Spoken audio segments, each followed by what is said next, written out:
The police. A subject that in recent years has developed not just a distrust but sheer contempt from the average citizen. It's almost as if they no longer do the job they are paid to do. These days, so much coverage seems to highlight corruption, incompetence, or outright abuse, leaving the public skeptical at best and furious at worst. And it reminds me of those shows that painted cops in a heroic light, the kind of programming that made officers seem competent, respectable, and even, dare I say, entertaining. You know the ones. The Bill, Heartbeat, Gotham. Hell, even the Police Academy films somehow managed to make law enforcement look noble, despite their absurdist humor. Those shows made policing feel like an actual calling, a mix of adventure, honor, and danger, quite unlike the modern landscape, where nuance and professionalism are often overshadowed by scandal and media outrage. Watching these old series now, you realize just how much has changed. They offered an idealized version of law enforcement, one that mixed grit, camaraderie, and occasionally absurd heroics, and people loved them for it. It was escapism, but escapism that didn't feel dishonest. Welcome to the Snake Pit, where we're full of bile and venom. I'm your host, Snake Daemon, and today we're diving deep into a show that embodies this heroic, over-the-top vision of policing, T.J. Hooker. The background of Sergeant Thomas Jefferson T.J. Hooker sets the tone for the entire series. Once a plainclothes LCPD detective sergeant, Hooker is driven to return to uniform after his partner is killed in the line of duty during a bank robbery attempt. The loss ignites a personal vendetta against crime, compelling Hooker to patrol the streets where he can directly confront the lawlessness he despises. Adding depth to his character, Hooker is a Vietnam War veteran, having served in the U.S. Army Special Forces in the early years of the conflict. His military experience informs both his physicality and his strategic thinking, setting him apart from his colleagues and giving the character an underlying sense of toughness and discipline. In The Protectors, the series' pilot TV movie, Hooker is back in uniform, training a group of new police recruits played by Richard Lawson, Brian Patrick Clark, Kelly Harmon, and Adrian Zmed. This setup establishes the series' recurring mentor-student dynamic. Hal Williams plays a senior officer, and Richard Hurd makes a brief but memorable appearance as Captain Dennis Sheridan, Hooker's firm but fair superior.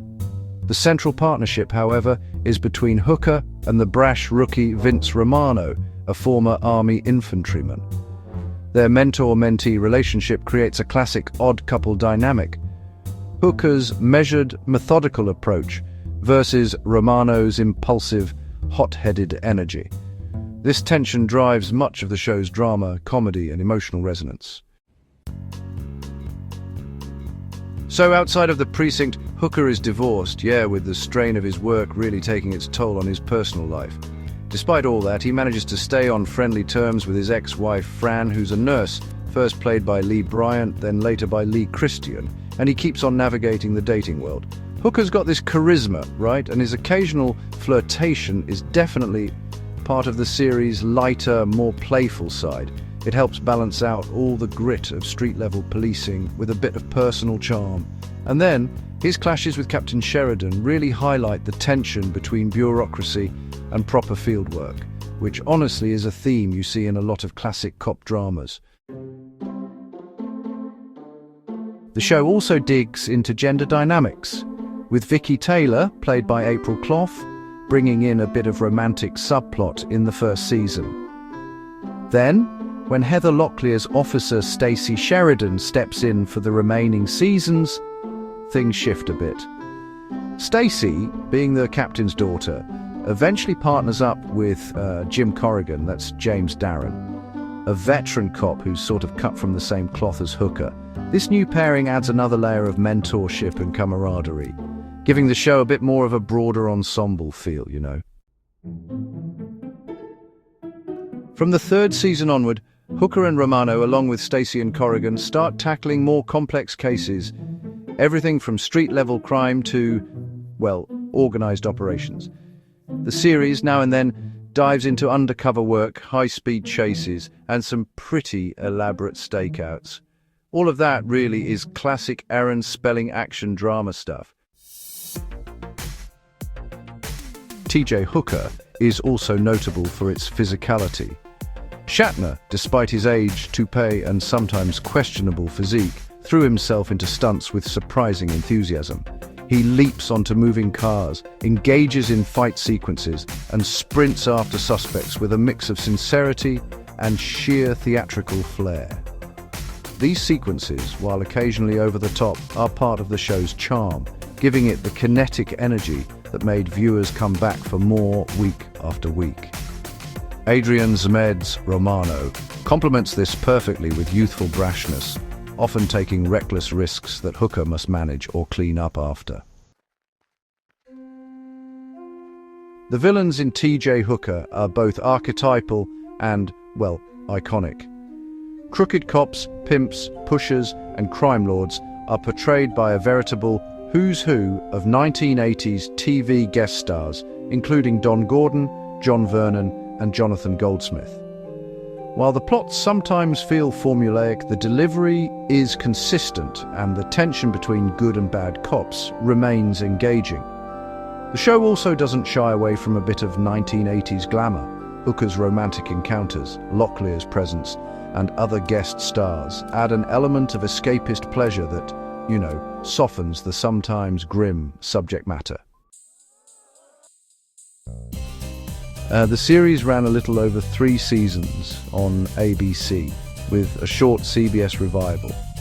While it's not exactly the pinnacle of crime drama, T.J. Hooker delivers a fast-paced, action-packed spectacle. Its early seasons, with the full complement of original characters, are the most engaging, combining mentorship, street-level crime, and personal drama with a touch of humor. Later seasons suffer from cast changes, plot simplifications, and network shuffling, yet the show still offers memorable stunts, tension-filled sequences, and charismatic performances. In the end, T.J. Hooker is a testament to a bygone era of television. It's heroic, energetic, and unapologetically fun. It doesn't pretend to be a sociological study of law enforcement. It's a high-octane action show with heart, humor, and a sense of duty that, honestly, modern police dramas often lack. Whether you watch it for Shatner's sheer magnetism, the mentor-mentee dynamics, or just for a dose of retro action, it remains a guilty pleasure worth revisiting. Thanks for dropping by the Snake Pit, where we thrive on untapped potential and lost opportunities. Don't forget to subscribe and hit that bell like the video, and leave your opinion in the comments, where, naturally, I won't read them. Until next time, stay venomous.